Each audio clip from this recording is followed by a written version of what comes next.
네, 안녕하세요. 사랑과 행복입니다. 이제 2024년이 됐는데, 올해는 청룡의 해라고 하더라고요.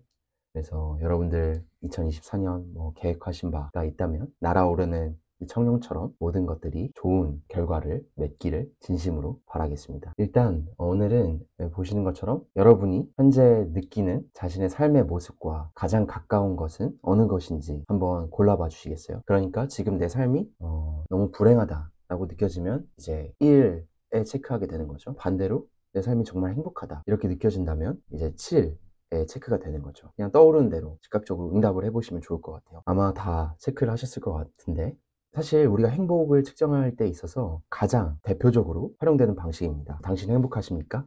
라고 했을 때 yes or no 라는 식으로 대답할 수도 있고, 얼마나 행복하십니까?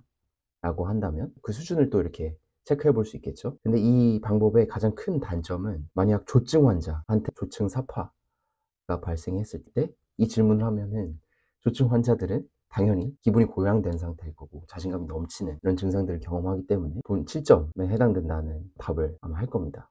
그래서 조증 환자분들께서 이러한 그 고양되는 그 기분을 치료를 받게 되면 경험하지 못할 거에 대한 걱정이 들기 때문에 치료를 거부하는 경우도 있거든요. 이런 단점이 있음에도 불구하고 이런 방식이 가장 간단하기도 하고 가장 대표적으로 활용되는 행복 측정 방식입니다. 이 행복도 검사한 거는 이 30년이 지난 시점까지도 안정적으로 유지가 된다라고 해요. 그러니까 여러분들께서 방금 전에 체크하셨던 그 점수가 있잖아요. 30년 후에 동일하게 또 질문을 했을 때 점수가 달라지지 않을 가능성이 더 많다라는 거죠. 어떻게 보면 정말 절망적인 이야기 아닌가요? 그러면 내가 지금 응답한 게 30년 후에도 크게 다르지 않을 수 있다라는 거죠. 그럴 가능성이 크다라는 거죠. 여러분들한테 절망적인 이야기를 하려고 소개한 건 아니고요. 이러한 내용에 대해서 행복, 노력해서 안 돼 라고 믿고 생각하고 살아가는 사람들한테는 정말 좋은 먹잇감이죠. 거봐, 너네 노력해봤자 소용없어. 노력해도 행복해지지 않아. 이렇게 반박할 자료를 충분히 쓸 수 있는 거죠. 저는 어느 정도 동의가 됩니다. 행복의 수준을 변화시킨다는 건 정말 어렵죠. 그럼에도 불구하고 행복에 집착하지 마라, 오히려 행복이 멀어진다, 이렇게 얘기를 하시는 분들에 대해서는 동의가 되는 부분이 있고 어느 정도는 동의가 되지 않습니다. 동의가 되는 부분은, 행복에 집착한다는 그게 내가 지금 행복하지 않은 거에 대해서 스스로를 너무 탓하게 되고 남들과 비교하면서 나를 더 불행의 늪으로 빠져들게 하는 그런 패턴이 나타난다라고 하면, 그런 맥락에서의 행복에 집착하면 안 된다라는 거는 저도 동의를 합니다. 하지만 행복, 노력해도 변화 없어, 이런 맥락에서 행복에 집착하지 마라 라고 하는 거에 대해서는 전혀 동의하지 않습니다.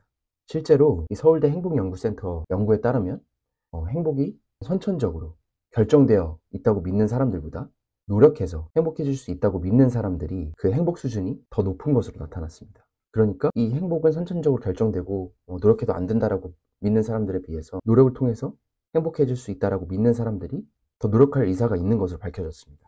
그러면 예를 들어서 일란성 쌍둥이 두 명이 있을 때 한 명은 노력해도 소용없어 이렇게 믿는 사람과, 행복은 노력을 통해서 얻을 수 있는 거야 라고 믿는 사람들을 추적 관찰하면 어떻게 될까요? 당연히 노력을 통해서 행복해질 수 있다라고 하는 사람들이 행복에 실질적으로 도움이 될 수 있는 노력들을 더 많이 하겠죠. 그럼 그 행복도 수준은 30년 후에 비교를 해보면 분명히 차이가 난다고 생각을 합니다. 행복은 정말 달성하기 어려운 목표이기도 합니다. 이 30년 동안 쉽게 변하지 않는 이유가 뭘까요? 내가 지금까지 해왔던 방식이 크게 달라지지 않기 때문에 저는 그런 결과가 나올 수 있다고 생각을 합니다. 그렇다면 앞으로는 그동안에 살아왔던 이 방식에 있어서 조그맣게라도 이제 변화를 줘야 된다는 거죠. 그래서 정리를 해보자면, 올해는 이 행복을 높이는 데 있어서 적극적으로 시도해보는 한 해가 되셨으면 하는 마음입니다. 저도 많이 부족하지만 올해도 역시 좀 더 나은 행복을 위해서 부단히 노력할 예정입니다. 그래서 보다 더 나은 행복에 한 걸음씩 더 다가가는 한 해가 됐으면 좋겠습니다. 그럼 오늘도 끝까지 시청해 주셔서 정말 감사드리고, 다음에 여러분들의 보다 더 나은 사랑과 행복에 도움이 되는 영상으로 찾아뵙도록 하겠습니다. 고맙습니다.